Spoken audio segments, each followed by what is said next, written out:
Hello बच्चों, इस video में हम लोग देखेंगे कि परिमेय संख्या और अपरिमेय संख्याओं पर किस तरीके से हम लोग क्रम विनिमय नियम, सहचर्य नियम, तत्समक, प्रतिलोम और बंटन नियमों को किस प्रकार लगाते हैं। इसके बाद हम लोग देखेंगे कि करणी क्या होता है, करणियों के नियम किस तरीके से हम लोग सवालों में अप्लाई करते हैं। ठीक है, ये चैप्टर 1 का पार्ट 5 है। इससे पहले कि अगर पार्ट 4 तक अगर आपने नहीं देखा तो आपको आई बटन पर लिंक मिल जाएगा, आप वहाँ पर जाकर पहले सारे पार्ट्स को अच्छे से समझ लीजिए। इस पूरे प्लेलिस्ट में हम लोग आपको मैथ्स पूरी कवर कराएंगे फ्री ऑफ कॉस्ट। तो अगर आपने अभी तक चैनल को सब्सक्राइब नहीं किया तो चैनल को सब्सक्राइब कर लीजिए और वीडियो को समझने के बाद वीडियो को एक लाइक जरूर दीजिएगा। चलिए हम लोग अपना टॉपिक सीधे शुरू करते हैं। देखिए, सबसे पहले क्या लिखा हुआ है, यहाँ पे लिखा हुआ है वास्तविक संख्याओं पर संक्रियाएं। अब अगर आपने पार्ट 1 अगर आपने देखा होगा तो पार्ट 1 में आपको दिखेगा कि वास्तविक संख्याएं में कौन कौन सी संख्याएं आती हैं। तो आप कहेंगे वास्तविक संख्याओं में 2 संख्याएं आती है। पहली संख्या आती है यहाँ से परिमेय आती है और दूसरी संख्या कौन सी आती है, दूसरी संख्या आपके पास आ जाती है अपरिमेय। यानी हम लोग यहाँ जितने भी नियम पढ़ेंगे, संक्रियाएं मतलब होता है ऑपरेशंस। ऑपरेशन मतलब जोड़ना, घटाना, गुणा करना, भाग करना। ये 4 टाइप के ऑपरेशन हमने अभी तक पढ़े हैं। ठीक है ना, तो ये चारों टाइप के जो नियम है हम लोग पहले सीखेंगे परिमेय संख्याओं पे, फिर हम लोग सीखेंगे अपरिमेय संख्याओं पे। देखेंगे कि ये चारों जो ऑपरेशन है plus minus into and divide, ये इन चीज़ों पे कब कब फॉलो करेगा, कब कब फॉलो नहीं करेगा। ठीक है बेटा। सबसे पहले हम यहाँ क्या पढ़ेंगे, परिमेय संख्याओं पे, इसके बाद हम लोग पढ़ेंगे अपरिमेय संख्याओं पे। तो सबसे पहले हमने मान लिया कि माना ए और बी कोई 2 परिमेय संख्याएं हैं तो वे निम्न नियमों का पालन करती हैं। ठीक है ना, ये जो ए और बी, ये जो मैं ए बी यहाँ पे लेके जो मैं चल रहा हूँ, ये ए बी कैसी संख्या है, हमेशा परिमेय संख्या है। ठीक है, तो देखिए सबसे पहला नियम क्या आता है, क्रम विनिमय नियम। ठीक है ना, अब क्रम विनिमय नियम होता क्या है, देखिए इसका मतलब क्या हुआ, इसका मतलब हुआ आप ए में बी जोड़िए, देखिए ध्यान से, आप ए में बी जोड़िए, ए प्लस बी करिए या बी प्लस ए जोड़िए, यानी बी में ए जोड़िए, बात हमेशा आपको एक ही मिलेगा। ठीक है ना, इसका मतलब क्या हुआ, ए प्लस बी इज इक्वल होता है बी प्लस ए के। ठीक है ना, इसकी जब आप लैंग्वेज को समझेंगे कि ए में बी जोड़ो या फिर बी में ए जोड़ो, दोनों का मतलब सेम होता है। और यही हमारा क्या होता है, ये हमारा होता है योग का क्रम विनिमय नियम। क्योंकि हम लोग जोड़ रहे हैं इसलिए हमने इसको क्या नाम दिया, यह है योग का क्रम विनिमय नियम। ये सेम काम देखिए मल्टीप्लाई में है, क्या है, कह रहा है ए में बी का गुणा कराइए या फिर बी में ए का गुणा कराइए, बात एक ही है। ठीक है ना, चाहे ए इंटू बी करिए चाहे बी इंटू ए करिए, आंसर हमेशा सेम आएगा। और इसको हम लोग क्या बोलते हैं, इसको हम लोग बोलते हैं गुणन का क्रम विनिमय नियम। ठीक है, अगला देखिए, अगला क्या कह रहा है आपसे, अगला है आपका सहचर्य नियम। ठीक है ना, अब सहचर्य नियम में क्या होता है, देखिए अब यहाँ पे आपने 3 संख्या मान ली है। माना आपने पहली परिमेय संख्या आपकी ए है, दूसरी परिमेय संख्या आपकी बी है, तीसरी परिमेय संख्या आपकी सी है। ठीक है, अब देखिए इस ब्रैकेट का मतलब क्या है, अगर आपने बॉडमास का नियम अगर आपने पढ़ाई होगा आपने लोअर क्लासेस में, बॉडमास का जो नियम होता है ना, ये होता है ब्रैकेट, ओ होता है ऑफ, जिसको हिंदी में हम लोग क्या कहते हैं, डी से होता है डिवीजन, एम से होता है मल्टीप्लीकेशन, ए से होता है एडिशन, एस से होता है सब्ट्रैक्शन। ठीक है ना, बॉडमास का नियम आपको पता होगा कि सबसे पहले हम लोग ब्रैकेट को हल करेंगे यानी बी को हल करेंगे, फिर ऑफ यानी हम लोग का को हल करेंगे, फिर हम लोग डी यानी डिवीजन को हम लोग हल करेंगे, एम से मल्टीप्लिकेशन को हल करेंगे, फिर एडिशन, फिर जोड़ेंगे और फिर सब्ट्रैक्शन यानी फिर घटाएंगे। ठीक है ना, अब देखिए इसका मतलब क्या है, अब अगर इस पूरे को हम लोग बात करें, इस पूरे पक्ष को बात करें, देखिए यहाँ पे ये लगा हुआ आपका ब्रैकेट, इस ब्रैकेट का मतलब क्या हुआ, सबसे पहले हम लोग इस ब्रैकेट को हल करेंगे। तो इसका मतलब क्या हुआ कि चाहे आप ए में बी जोड़िए, देखिए क्या लिखा है ए प्लस बी, मैं थोड़ा सा इसको फोकस करना चाहता हूँ, देखिए क्या लिखा हुआ है ए प्लस बी, आप केवल इस ब्रैकेट पे फोकस करिए, ए प्लस बी पे। इसका मतलब क्या है, चाहे पहले ए में बी जोड़ो, फिर जो आंसर आए उसमें हम लोग क्या जोड़ देंगे, सी। समझ में आ रहा है, पहले ए में चाहे बी जोड़ो, फिर बाद में जो आंसर आए उसमें हम लोग क्या जोड़ देंगे, सी, या फिर पहले बी और सी जोड़ दो, बाद में जो आंसर आए उसमें हम लोग क्या जोड़ देंगे, ए। मैं एक बार फिर से मैं रिपीट कर रहा हूँ, मैंने क्या बोला, मैंने बोला यहाँ पे कि चाहे पहले ए और बी को जोड़ो, ए और बी को आज जब जोड़ेंगे तो कोई ना कोई वैल्यू आएगी, उस वैल्यू में फिर आप सी को ऐड कर दीजिए, या फिर क्या करिए पहले बी और सी को जोड़िए और उसमें जो वैल्यू है उसमें आप ए को ऐड कर दीजिए, दोनों का मतलब सेम है। चाहे पहले ए प्लस बी जोड़ के सी ऐड करिए या फिर पहले बी प्लस सी जोड़ के सी ए ऐड करिए, दोनों का आंसर सेम आएगा। और ये आपका क्या होता है, ये आपका होता है योग का सहचर्य नियम।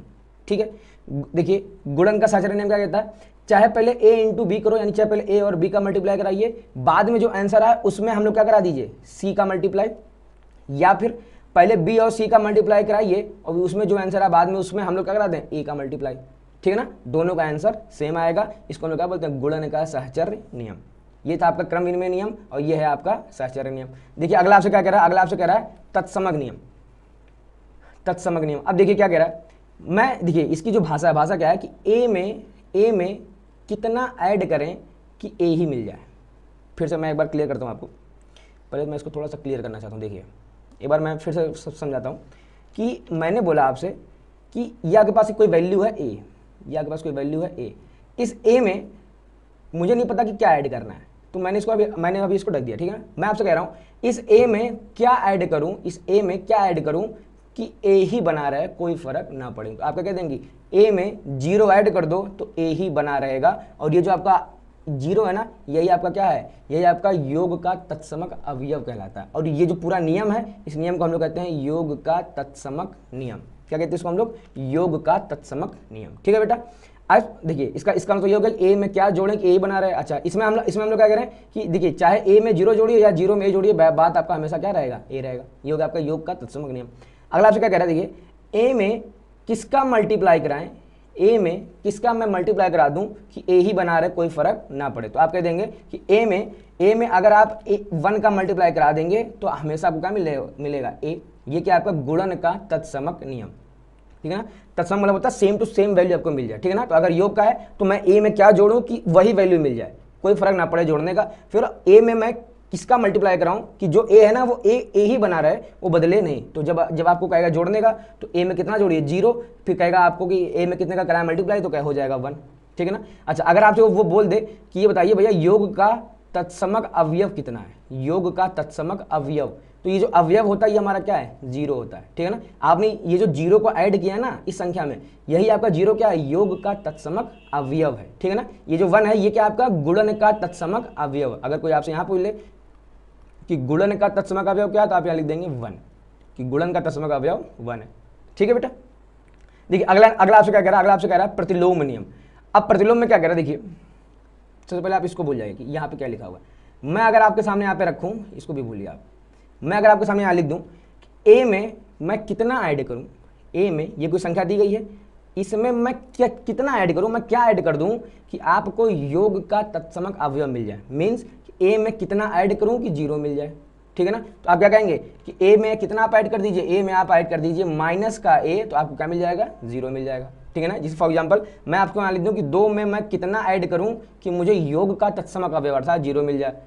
तो आप 2 में कितना ऐड करना पड़ेगा, 2 में आपको ऐड करना पड़ेगा माइनस का 2, ठीक है। ऐसे देखिए, ऐसे आपसे यहाँ पे क्या बोलेगा, इसको थोड़ा सा छुपाइए। देखिए यहाँ पे आपसे क्या बोलेगा, वो ए में किसका मल्टीप्लाई कराऊँ, ए में किसका मैं मल्टीप्लाई कराऊँ कि आपको 1 मिल जाए, क्या मिल जाए, 1 मिल जाए। मैं क्या कह रहा हूँ, ए में किसका मैं मल्टीप्लाई करा दूं कि वैल्यू 1 मिल जाए। तो आप क्या कहते हैं, इसमें मल्टीप्लाई करा दीजिए 1/a का, ठीक है ना।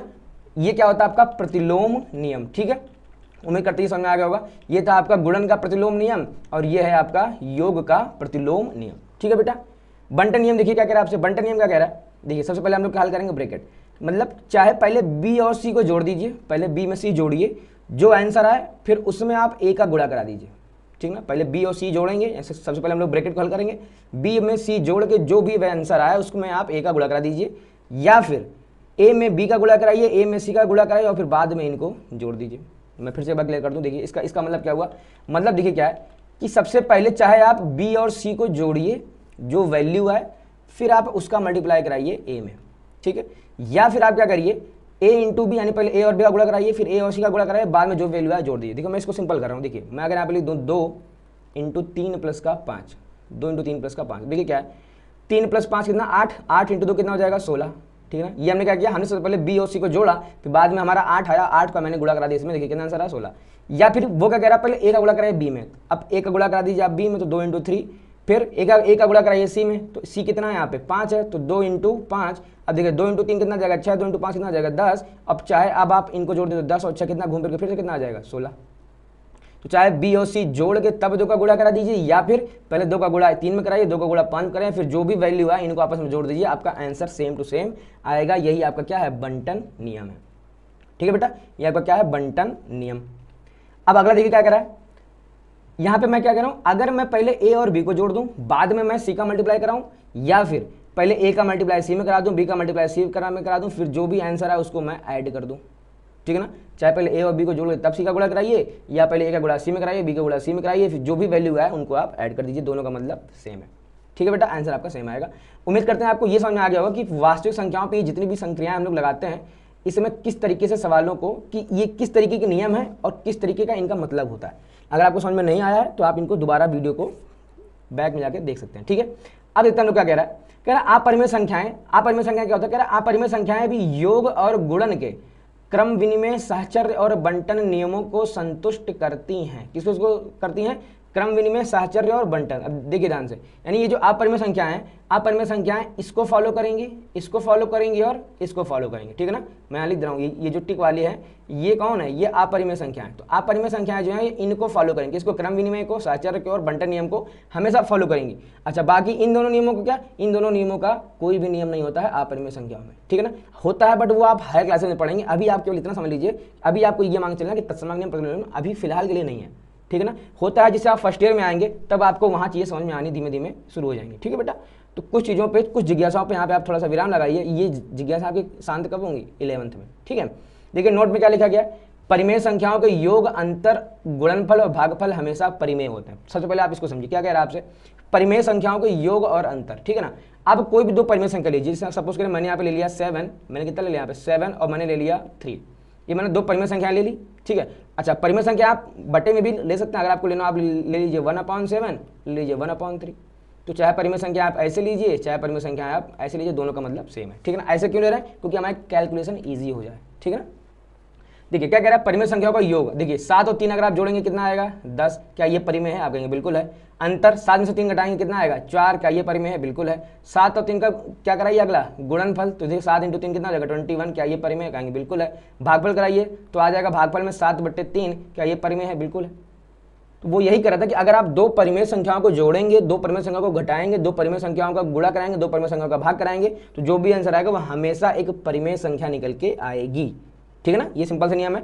जबकि देखिए अब यहाँ पे क्या आ गया? जबकि अपरिमेय संख्याओं के योग, अंतर, गुणनफल और भागफल हमेशा अपरिमेय नहीं होते हैं। अर्थात कभी कभी अपरिमेय संख्याओं को जब आप जोड़ेंगे तो हो सकता है कि वो अपरिमेय आए, कभी कभी हो सकता है कि जब आप अपरिमेय संख्या को जोड़ें तो वो अपरिमेय ना होकर परिमेय आ जाए। मैं दोनों का आपको एग्जांपल समझाता हूँ, देखिए ध्यान से। सपोज करिए मैंने यहाँ ले लिया पहली परिमेय संख्या 2 + का √3। अब ये परिमेय है ना। अगर आपने पार्ट 1 अच्छे से पढ़ा होगा तो आपको दिख रहा होगा कि ये जो पूरी वैल्यू लिखी है, ये पूरी 2 + √3, ये कैसा आपका? ये आपकी वैल्यू है अपरिमेय, ठीक है ना।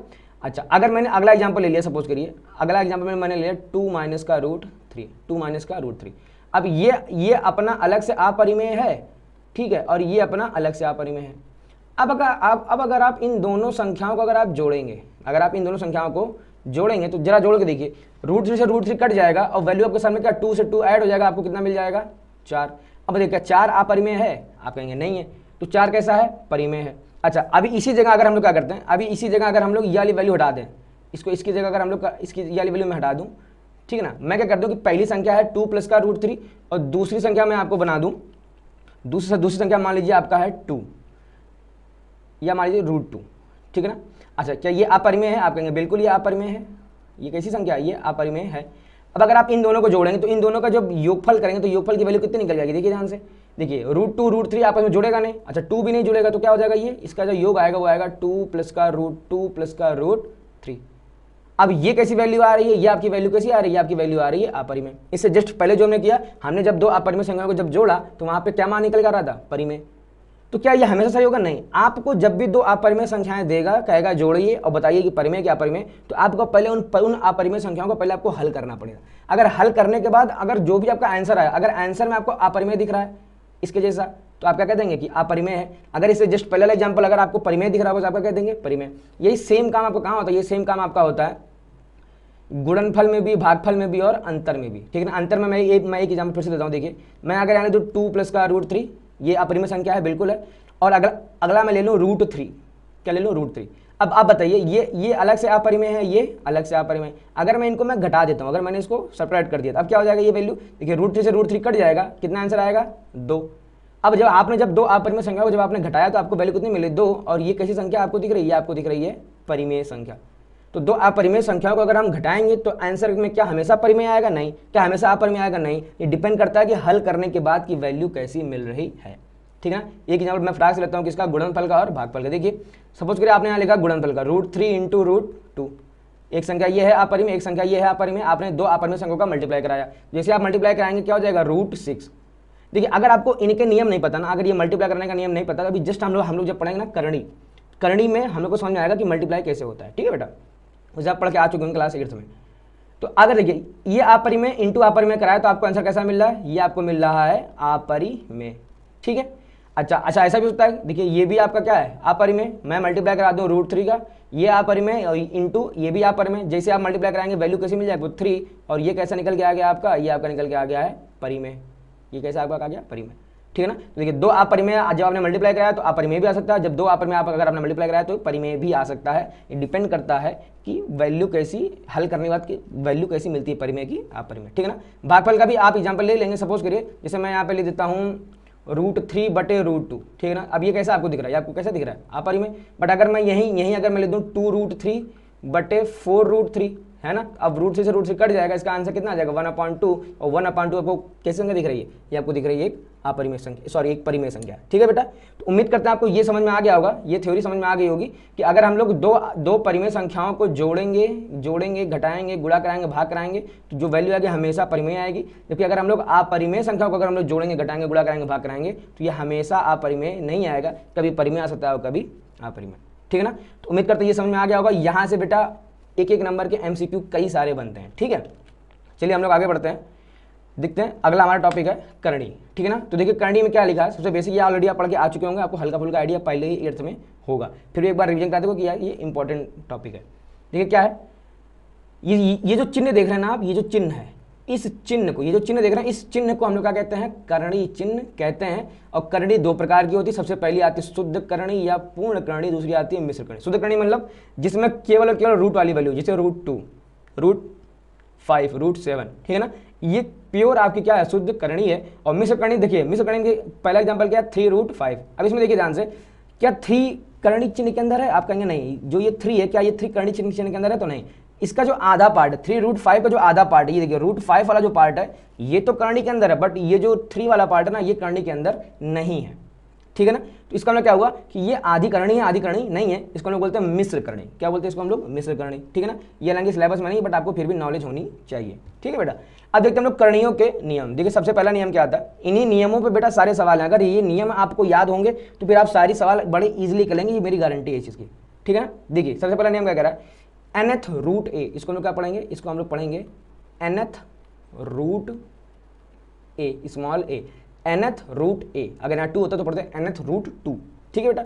अब अगर ये रूट के ऊपर अगर n लगा है तो जब इसको हम, इसका मतलब क्या होता है a की पावर 1/n, a की पावर 1/n। थोड़ा सा मैं इसको एग्जाम्पल देकर मैं समझाने का प्रयास करूँ। देखिए क्या है, अगर मैं यहाँ लिख देता हूँ इसे √2 और मैं यहाँ लिख देता हूँ 3, ये जो 3 करणी के ऊपर है, करणी के गुणे में नहीं है। सब थोड़ा सा इस पहले आप इसको भी अच्छे से समझ लीजिए क्या है। देखिए दो टाइप का आता है, इसे अगर करणी के ऊपर मैंने लिख दिया 3, इसका अलग मतलब है, अगर मैंने लिख दिया 2 और मैंने इसके गुणे में लिख दिया 3, इसका मतलब अलग है। इसका मतलब क्या है कि √2 में मल्टीप्लाई हुआ है 3 का, ठीक है ना। तो ये कॉन्सेप्ट जो है ये आपका एक अलग कॉन्सेप्ट है। और इसका मतलब क्या हुआ, इसको हम लोग लिखेंगे, देखिए इसको अगर हम लोग ओपन करके लिखेंगे तो क्या लिख देंगे 2 की पावर 1/3, 2 की पावर 1/3, यही फॉर्मूला कह रहा है। अगर nth रूट a है, इसको इस रूट को अगर हम लोग पावर में लिखना चाहेंगे तो कैसे लिखेंगे 1/n, क्या लिखेंगे जी, यहाँ पे 3 लिखा था तो 1/3। अगर मैं यहाँ पे लिख दूँ √2, ठीक है ना। अच्छा अब √2 का मतलब क्या होता है, √2 का मतलब होता है कि अगर कुछ भी नहीं लिखा, अगर करणी के ऊपर कुछ भी नहीं लिखा, इसका मतलब क्या है कि यहाँ पे अंडरस्टूड होता है कि यहाँ पे 2 होगा ही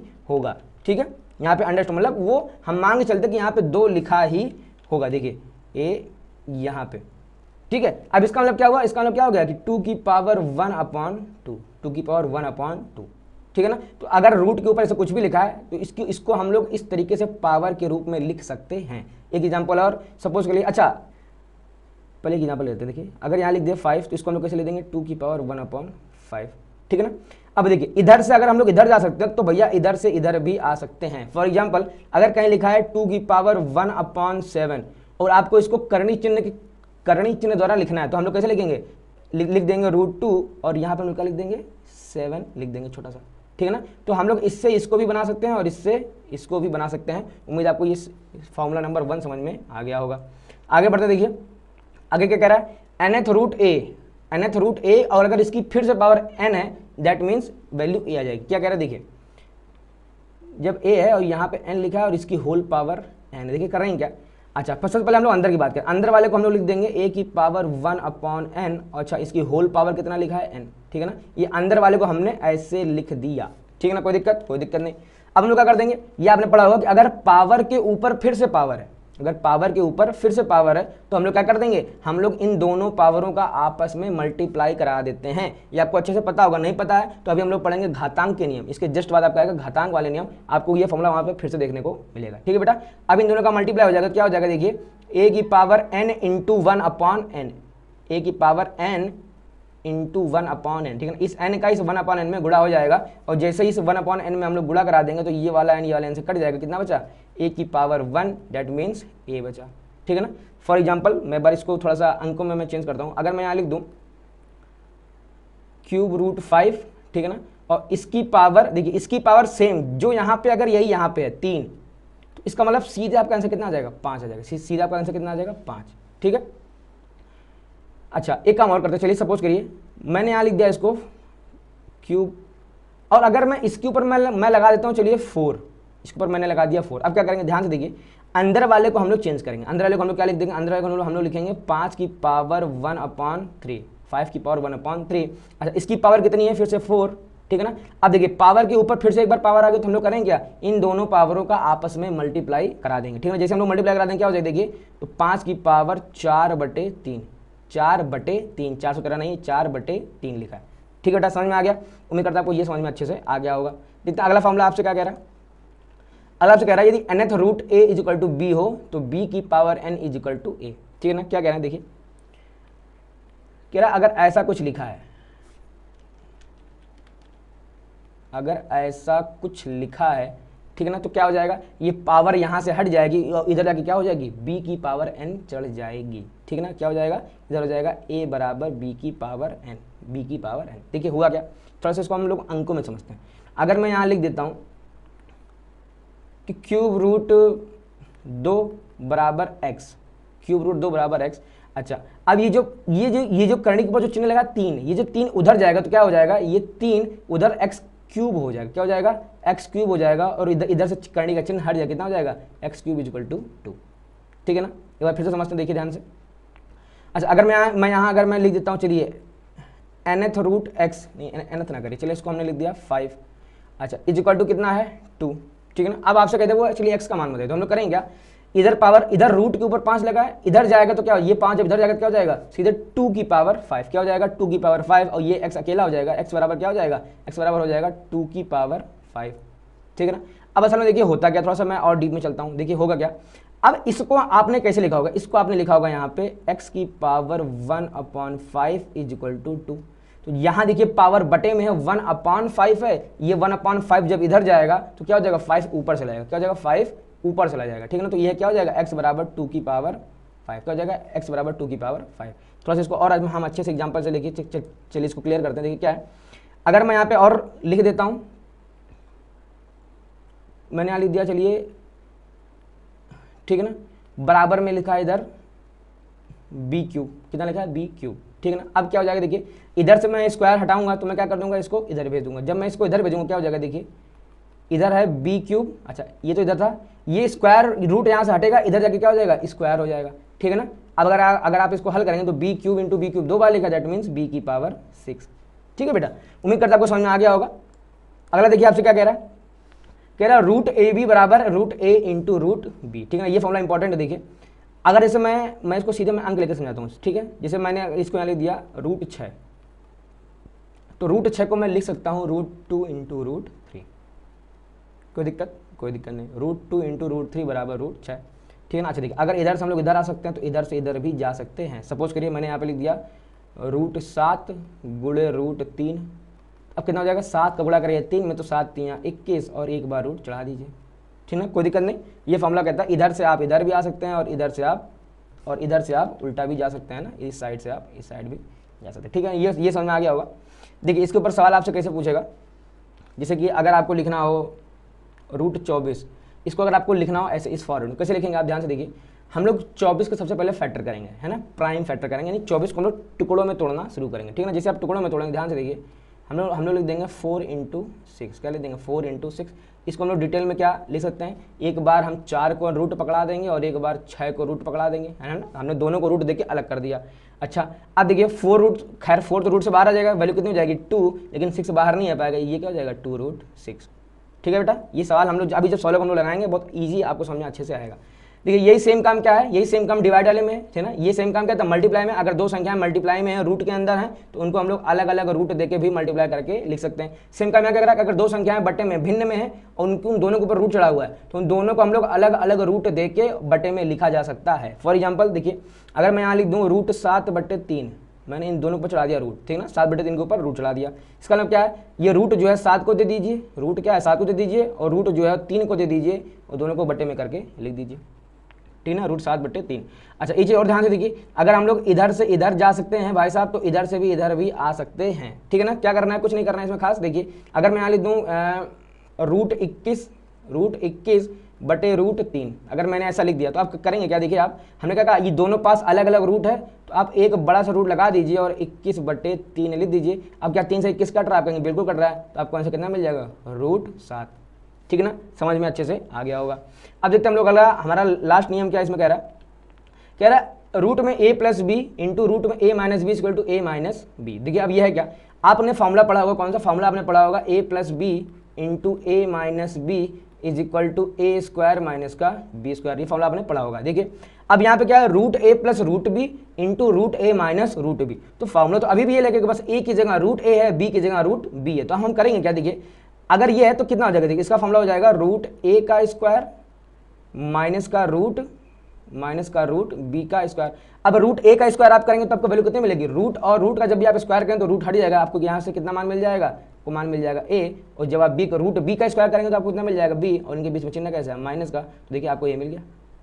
ठीक बेटा, तो उम्मीद करता हूं आपको ये फॉर्मूला अच्छे से समझ में आ गए होंगे। अगर फॉर्मूला समझ में नहीं आया तो सबसे पहले आप इस वीडियो को एक बार बैक करिए, दोबारा सबसे पहले आप इन फॉर्मूलों को देखिए। जब आपको एक बार अच्छे से फॉर्मूले क्लियर हो जाएंगे तो फिर सवाल लगाने में बिल्कुल भी दिक्कत नहीं होगी। जिसको सवाल को लोग लगाते हैं, क्या कह रहा है, आपसे सवाल कह देगा सरल करिए, सिंपल आपसे कहता है क्या, आपसे वो कह देगा इसको सरल कीजिए, क्या करिए, इसको हम लोग सरल करें।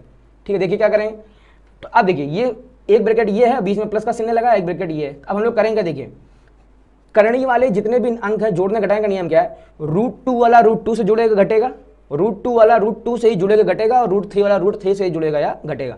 √2 वाला √3 से जुड़ नहीं सकता है, √2 वाला √3 से जुड़ नहीं सकता। अच्छा मल्टीप्लाई हो सकता है, ठीक है ना, हम यहाँ पे बोल गए, देखिए मैंने बोला कि √2 वाला अगर जुड़ना होगा ना तो वो √2 से ही जुड़ेगा या घटेगा, यानी सेम रूट वाली वैल्यूज ही आपस में जुड़ेंगी या घटेंगी। बट अगर मैंने यहाँ लिख दिया √2 प्लस का √3, अब इसकी वैल्यू क्या हो जाएगी, √5, नहीं √5 इसका मान नहीं होगा, इसका मान क्या हो जाएगा, इसका मान ऐसे का ऐसे बना रहेगा, इसका कोई भी मान होने वाला नहीं है। बट अगर मैं यहाँ लिख दूं, अगर मैंने यहाँ लिख दिया √2 इंटू √3, लिख दिया √2 इंटू रूट, तो मल्टीप्लाई हो जाएगा, मल्टीप्लाई कितना हो जाएगा, 2 इंटू 3 कराइए 6, और एक बार रूट लगा दीजिए। मल्टीप्लाई होने में अगर वैल्यूज अलग अलग हैं तो दिक्कत नहीं होती, डिवाइड होने में अगर वैल्यूज अलग अलग हैं तो दिक्कत नहीं होगी। अगर मैं यहाँ लिख दूँ √2/√3, तो इसका मान कितना हो जाएगा, √2/3। डिवाइड होने में कोई दिक्कत नहीं है ना, और मल्टीप्लाई होने में कोई दिक्कत नहीं है। दिक्कत कहाँ होगा, √2 वाला √2 वाले से सिर्फ जुड़ेगा या घटेगा, अगर कोई दूसरी वैल्यू होगी तो ना तो जुड़ेगा ना तो घटेगा, ठीक है ना। अब जुड़ेगा घटेगा क्या, जुड़ते घटते हैं इनके आपस में गुणांक। देखिए हम लोग यहाँ पे सीधे सवाल में बता दें, देखिए अब ये 2√2 आपको दिख रहा है और ये √2 दिख रहा है, तो यानी √2 वाले से जुड़ेगा या घटेगा। तो आप सबसे पहले आप क्या देखेंगे, जुड़ रहा है कि घट रहा है। देखिए यहाँ भी प्लस का चिन्ह है और इसका भी प्लस का चिन्ह है, तो आप 2√2 प्लस √2 करते हैं कितना वैल्यू आ जाएगी। देखिए अगर आपको बिल्कुल नहीं आता तो 2√2 और √2 लिखा, आप क्या करिए एक बार √2 लिख दीजिए, और इनके बाहर में जो वैल्यू लिखी, देखिए इसके बाहर में कितना लिखा है 2, और इसके बाहर में कुछ नहीं, तो जिसके बाहर में कुछ नहीं लिखा होता वहां पे 1 होता है, ठीक है ना। अब इसके बाहर में 1 है, इसके बाहर में 2 है, तो 2 और 1 जोड़े कितना आ जाएगा 3, ये हो जाएगा 3√2। अगर आपको ये आता है 3√2 करना तो बहुत आसान है, जिसको नहीं आता मैं फिर से क्लियर कर दूं, जब भी √2 जुड़ेगा या घटेगा तो जुड़ते घटते कौन है, इनके बाहर के जो गुणांक लिखे होते, क्या होते हैं, जो बाहर के जो गुणांक लिखे होते, ठीक है। अब इसके बाहर में कितना लिखा है 2, इसके बाहर में कितना लिखा है 1, तो 2 और 1 जब जुड़ेगा तो वैल्यू कितनी हो जाएगी 3, ठीक है ना। यही सेम काम देखिए यहाँ भी हम लोग करेंगे। देखिए यहाँ पे √3 दिख रहा है आपको, यहाँ भी √3 आपको दिख रहा है, तो क्या जुड़ेंगे घटेंगे, बिल्कुल जुड़ेंगे घटेंगे। अच्छा तो जैसे आपको √3 दिख गया, आप यहाँ पे एक बार लीजिए √3। अब देखिए यहाँ पे वैल्यू कैसी, प्लस का 5, यहाँ पे वैल्यू कैसी माइनस का 3। अब 5 में से 3 जाए कितना बच जाएगा 2, तो हम लोग यहाँ ले देंगे प्लस का 2√3, और यही आपका क्या हो गया, आंसर हो गया। ठीक है बेटा, उम्मीद कर समझ में आ गया होगा। देखिए अगला सवाल हम लोग लगाते हैं। अगला आपसे क्या कह रहा है, 6√5 इंटू 2√5, ठीक है ना। तो सबसे पहले जब भी हम लोग मल्टीप्लाई कराएंगे, हमारा काम क्या है, बाहर वाले जो कोफिशिएंट है सबसे पहले इनका हम लोग मल्टीप्लाई करेंगे। तो 6 इंटू 2 कितना हो जाएगा 12, ठीक है, 6 इंटू 2 कितना हो जाएगा 12। फिर हम लोग ये जो रूट वाली वैल्यूज है इनका आपस में मल्टीप्लाई कराएंगे, तो √5 इंटू √5 क्या हो जाएगा। देखिए अगर आपको डायरेक्ट पता है कि √5 इंटू √5 5 होता है तो बहुत अच्छी बात है। अगर नहीं पता है, अगर आपको डायरेक्ट नहीं पता तो कोई दिक्कत नहीं है, 5 इंटू 5 ना लिख देंगे, आप यहाँ लिख देंगे 25, और इसके ऊपर एक रूट लगा दीजिए। अब आपका एक स्टेप और आगे बढ़ जाएगा कि 25 रूट से बाहर आएगा, आप कहेंगे बिल्कुल बाहर आएगा, तो कितना हो जाएगा 12 इंटू 5 डेट मीन्स 60, कितना हो जाएगा 60 हो जाएगा। ठीक है बेटा, देखना अगला सवाल क्या कह रहा है आपसे, रूट 50 प्लस का रूट 72, क्या हो रहा है रूट 50 प्लस का रूट 72। अब देखिए आप कहेंगे ये एकदम से हमको कोई सेम वैल्यू तो दिख नहीं रही, तो जब सेम नहीं दिखती तो सबसे पहले हम लोगों का काम होता है इसको सिंप्लीफाई करना, ठीक है ना। सिंप्लीफाई करना मतलब हम लोग ये चेक करेंगे कि क्या रूट 50 से कोई वैल्यू बाहर आ सकती है। अब ये कैसे करेंगे, इसके लिए आपको टेबल्स अच्छे से याद होनी चाहिए। मैं इसीलिए मैं बार बार कहता हूँ, मैं अपनी सभी क्लास में मैं हमेशा सबको याद दिलाता हूँ कि आपको 1 से लेके 20 तक के टेबल्स याद होने चाहिए, पहाड़े याद होने चाहिए। 1 से लेके 25 तक के आपको वर्ग याद होने चाहिए और 1 से लेके 15 तक के आपको घन याद होने चाहिए। अब देखिए अगर वर्ग याद होगा तो वर्गमूल तो आपको ऑटोमेटिक याद हो ही जाना है, और घन याद होगा तो आपको घनमूल भी ऑटोमेटिक याद हो ही जाना है, ठीक है ना। और ये 1 से 20 तक के पहाड़े, अगर ये चीज़ें आप मजबूत रखेंगे ना बेटा, तो इससे होगा क्या ना, आप छोटी छोटी कैलकुलेशंस में दिक्कत नहीं करेंगे, ठीक है ना। और ये जो छोटी छोटी कैलकुलेशन ना, इसमें जब आप ज़्यादा समय लगा देंगे तो यही समय आपका एग्जाम में ज़्यादा लग जाता है, जिससे आप कठिन सवालों पे आप फोकस नहीं कर पाएंगे, ठीक है। इन चीज़ों पे आप जरूर फोकस करिए, ये आपके बैकग्राउंड में आपको अच्छे से तैयार होना चाहिए, इससे आपके अंदर एक कॉन्फिडेंस भी आएगा, ठीक है। देखिए रूट 50 को हम लोग कर देंगे, रूट 50 को हम लोग लिख देंगे यहाँ पे 25 इंटू 2, 25 दूना 50 होता है, ठीक है ना। 72 को हम लोग लिख देंगे, देखिए आप चाहो तो 9 इंटू 8 भी लिख सकते हो, अब चूंकि मुझे पहाड़े याद हैं तो मैं क्या लिख दूंगा 36 इंटू 2, क्या लिख दूंगा 36 इंटू 2, ठीक है बेटा। अब देखिए क्या 25 रूट के बाहर आएगा, आप कहेंगे बिल्कुल आएगा, तो 25 रूट के बाहर कितना बन जाएगा 5, क्या 2 बाहर आएगा, तो 2 बाहर नहीं आएगा, तो यानी ये रूट के अंदर हमारा फंसा रह जाएगा। क्या 36 रूट के बाहर आएगा, कहेंगे बिल्कुल बाहर आएगा, कितना बन जाएगा 36 रूट के बाहर आके 6, ठीक है ना। क्या 2 बाहर आएगा, 2 बाहर नहीं आएगा, तो यानी 2 हमारा फंसा रह जाएगा, ठीक है ना। जब ये फंसा रहेगा, अब देखिए अब रूट 2 यहाँ भी है, रूट 2 यहाँ भी है, अब कहीं ऐड हो जाएंगे, बिल्कुल ऐड हो जाएंगे, तो आपको लिखना है एक बार रूट 2 और 6 5 11 यानी 11 रूट 2, ठीक है बेटा। यहाँ देखिए ध्यान से, अब ये सवाल आप तब कर पाएंगे जब आपको a प्लस बी का होल स्क्वायर अच्छे से पता हो। अब a प्लस बी का होल स्क्वायर क्या होता है, a square plus b square plus का 2ab, और अगर यहाँ पे हो जाता है a माइनस बी तो क्या हो जाता है a square plus b square minus का 2ab। फॉर्मूलेज अच्छे से दिमाग में सेट करिए, जितने फॉर्मूले आपको याद होंगे उतने ही आसान होंगे आपके लिए सवाल लगाना, ठीक है ना। 90% बच्चा जो मैथ में गलती करता है उसको फॉर्मूले याद नहीं होते हैं, ठीक है ना। और याद क्यों नहीं, ऐसा नहीं कि याद करने में कठिन नहीं, वो लापरवाही करता है, वो इनफ प्रैक्टिस नहीं करता, वो इनफ याद नहीं करता है, वो इसके लिए क्या होता है, इसके लिए वो उसकी मैथ कमजोर हो जाती है, और फिर वो अपने ऊपर ब्लेम लेता नहीं, कभी वो आपसे क्या कहेगा हमेशा कि वो याद नहीं हो रहे, ठीक है बेटा। अब देखिए अगर आपको फॉर्मूला याद है तो आप क्या कर देंगे, a स्क्वायर यानी क्या हो जाएगा, a स्क्वायर यानी रूट 3 का होल स्क्वायर प्लस रूट 7 का स्क्वायर, रूट 7 का होल स्क्वायर प्लस 2 इंटू, यहाँ a की वैल्यू कितनी है, a की वैल्यू है रूट 3, फिर b की वैल्यू, सॉरी यहाँ प्लस नहीं आएगा इंटू रहेगा ना, इंटू b की वैल्यू कितनी है यहाँ पे रूट 7, ठीक है ना। अब देखिए रूट 3 का स्क्वायर, तो रूट और स्क्वायर आपस में कैंसिल हो जाते हैं, यहाँ वैल्यू कितनी हो जाएगी 3 प्लस रूट 7 का स्क्वायर, रूट और स्क्वायर फिर से कैंसिल हो जाएंगे, आपस में कितना बच जाएगा 7 प्लस का देखिए 2 इंटू, अब इधर रूट 7 इंटू रूट 3 कितना हो जाएगा रूट 21। मैंने कहा था कि अगर रूट में वैल्यू सेम नहीं है फिर भी मल्टीप्लाई आपस में हो जाता है, ठीक है।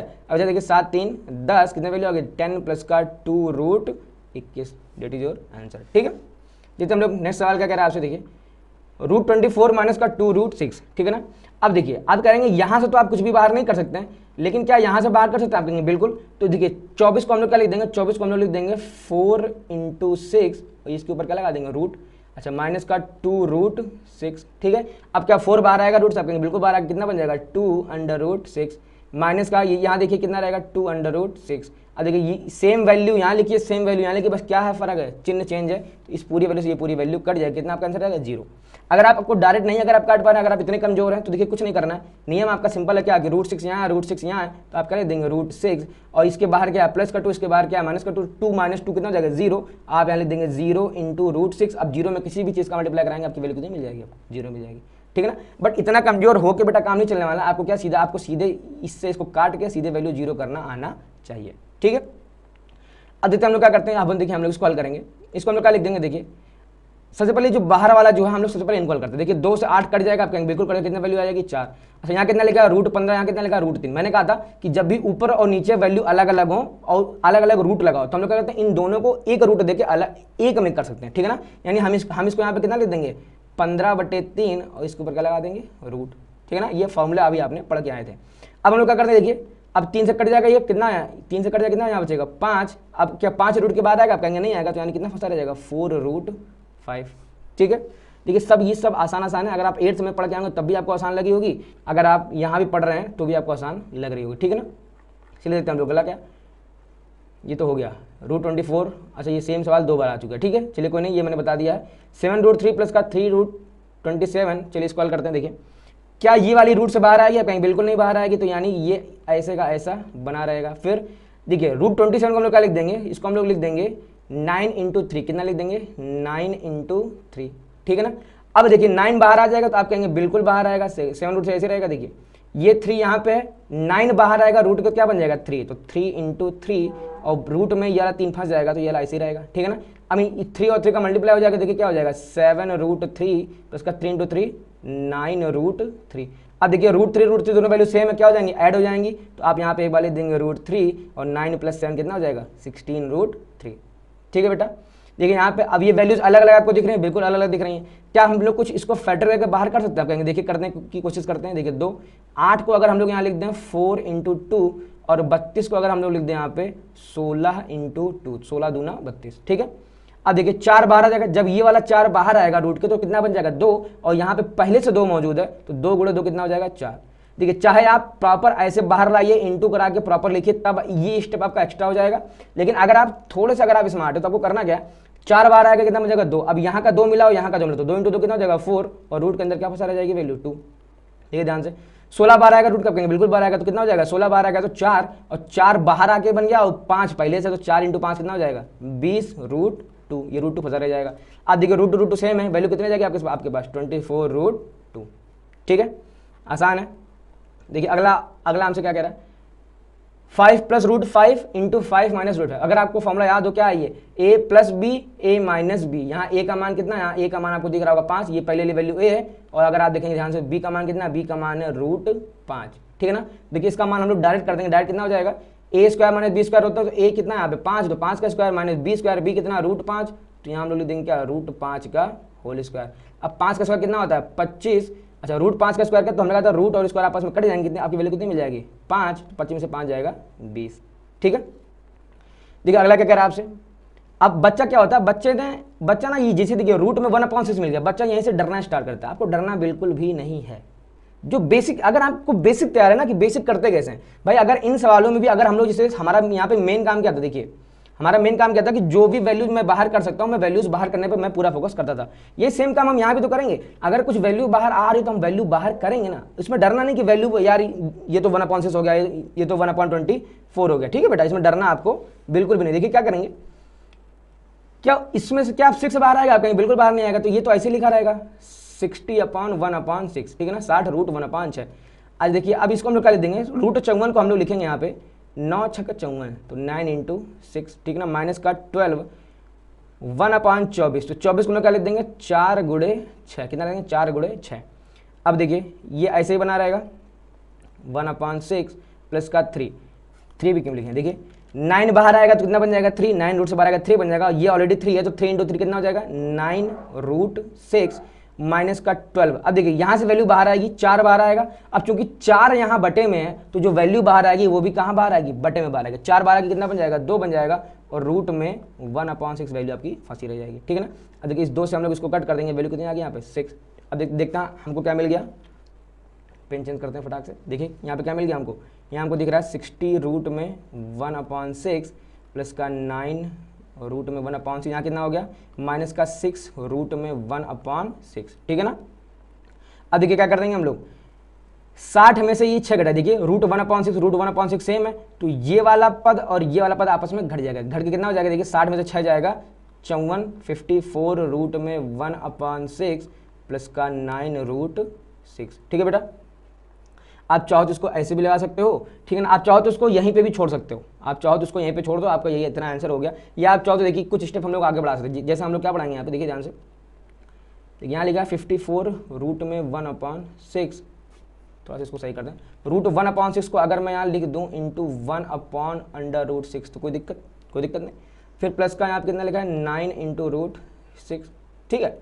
अच्छा, अब अगर मैं यहाँ पे एलसीएम लेना चाहूँ, अगर जैसे मैंने एलसीएम उठाया तो √6 का मल्टीप्लाई इधर हो जाएगा, तो √6 इंटू √6 कितना हो जाएगा 6, ठीक है ना। मैंने क्या बोला, मैंने बोला √6 इंटू √6 की वैल्यू कितनी आ जाएगी 6 आ जाएगी, ठीक है ना। जैसे आपने एलसीएम उठाया इधर तो रहेगा 54, इधर कितना हो जाएगा देखिए √6 इंटू √6 6 है ना, तो यहाँ हो जाएगा 9 इंटू 6 कितना निकल के आ जाएगा 54। देखिए अगर आपको समझ में नहीं आया मैं एक स्टेप में बढ़ा दे रहा हूँ, ठीक है ना। मैंने क्या बोला 9 फिर इस √6 का मल्टीप्लाई आप यहाँ करेंगे तो √6 इंटू √6 कितना आ जाएगा आपके पास 6 आ जाएगा, बटे कितना रहेगा यहाँ पे रूट, ठीक है ना। अभी देखिए कितना हो गया 9 इंटू 6 कितना हो गया 54, 9 चौका 54, ठीक है 54 और 54 कितना हो जाएगा 108, कितना हो जाएगा, तो आपकी वैल्यू आ जाएगी 108 बटा √6, 108 बटा √6, ठीक है ना, कोई दिक्कत। अब कहीं कहीं इसमें आपको करणी का परिमेयकरण भी कर देगा, तो वो अभी हम लोग आगे सीखेंगे, ठीक है। तो आप चाहो तो आपका आंसर यहाँ भी आ सकता है, यहीं पे आप ड्रॉ कर दो, या आप चाहो तो आप इसको यहाँ तक भी हल कर सकते हैं, ठीक है ना। ये कितना हल करना है ये कौन बताएगा, ये बताएगा कि कितने नंबर का आपके एग्जाम में सवाल आया है, ठीक है ना। ये कोई टीचर बता नहीं सकता आपको कि सेम सवाल कितने नंबर का आएगा, ठीक बेटा। उम्मीद करता है आपको समझ में आएगा होगा। देखिए अगला हम लोग करने का प्रयास करते हैं, √24 प्लस का √54 माइनस का √96। देखिए √24 को हम लोग यहाँ लिख देंगे कितना 4 इंटू 6, ठीक है ना। 54 को हम लोग लिख देंगे 9 इंटू 6, 96 को लिख देंगे तो 16 छक्का 96, ठीक है ना। अगर आपको टेबल से नहीं आते, पहाड़े नहीं आते तो जरूर जाके याद कर लीजिए, ठीक है ना। कितना हम लोग यहाँ पे लिख देंगे तो 16 छक्का 96 ये रूट में, ठीक है ना। देखिए अब 4 रूट के 12 कितना बन जाएगा 2, 6 बाहर आएगा तो नहीं ये बना, ये 2√6 हो जाएगा। यहाँ देखिए ये बाहर आएगा कितना हो जाएगा 9 बाहर आ जाएगा तो 3 हो जाएगा, ये कितना हो जाएगा 3 और √6 ऐसे फंसा रहेगा, माने 16 बाहर आएगा कितना बन जाएगा 4√6 ऐसे हो जाएगा। देखिए अब देखिए सब में √6 है, सब में √6 है तो आप एक बार √6 लिख दीजिए, ये प्लस का तो 3 और 2 5 और ये माइनस का तो 5 में से 4 जाएगा 1, यानी 1 इंटू √6 और 1 कोई लिखता नहीं है, तो यानी इसका आपका आंसर कितना आ गया √6, ठीक है बेटा। देखते हैं हम लोग इसको, इस टाइप का हमने आपको करा चुके हैं। हमने आपको क्या बताया, जब भी कभी ऐसे बटन में दिया तो सबसे पहले हमारा काम है बाहर वाले को बाहर वाले से कट कर देना, अगर कट रहा हो तो। अब आप कहेंगे देखिए यहाँ पे वैल्यू कट रही है तो 5 से हम लोग इसको कट कर देंगे, आपको वैल्यू कितनी मिल जाएगी 5, और देखिए ये भी रूट में ये भी रूट में सेम रूट में, तो क्या हो जाएगा ये दोनों अंदर हो जाएंगे, अंदर होने मतलब हम लोग वाले देंगे इंटू 4th रूट 33 बटे 11, ठीक है ना। अब देखिए यहाँ जो लिखा हुआ इसमें और इसमें फर्क है, इसका मतलब क्या है कि ये 4 के साथ गुणे में है, और इसका मतलब क्या है ये 4th रूट है ना। यानी अगर हम इसको पावर में लिखेंगे तो हम लोग लिख देंगे 33 की पावर 1/4, ठीक है। अब जैसे ये अंदर होगा, अब 11 से हम लोग इसको कट कर देंगे तो कितना बचेगा यहाँ पे 3, यानी आपका आंसर कितना आ गया 5 गुणे 4th, 4 छोटा सा आएगा 4th रूट 3, और यही आपका क्या हो गया, यही आपका फाइनल आंसर हो गया, ठीक बेटा। उम्मीद करते हैं आपको इस टाइप के सारे सवाल समझ में आ गए होंगे। अगर आपको सवालों को समझने में कुछ भी दिक्कत हो, आप इन्हीं वीडियोस को आप दोबारा प्ले करके चेक कर लीजिए, ठीक है ना। आप इन्हीं वीडियोस को बार बार जब देखेंगे आपको अच्छे से समझ में आ जाएगा। और अगर आपको सवाल समझने में कोई भी दिक्कत हो रही हो, अगर आपको लाइव क्लास में समझना हो, अगर आपको लाइव क्लास की डिमांड करनी हो, तो मिनिमम अगर 50 स्टूडेंट्स अगर कह देंगे तो हम आपको लाइव क्लासेस प्रोवाइड करा देंगे, ठीक है बेटा। तो उम्मीद करता है आपको वीडियो समझ में आ गया होगा। समझ में नहीं आया तो आप इसको दोबारा देखिए, वीडियो को लाइक करिए, शेयर करिए दोस्तों के साथ, चैनल को सब्सक्राइब करिए। मिलते हैं नेक्स्ट पार्ट में, जहां हम लोग सीखेंगे करणी का परिमेयकरण क्या होता है।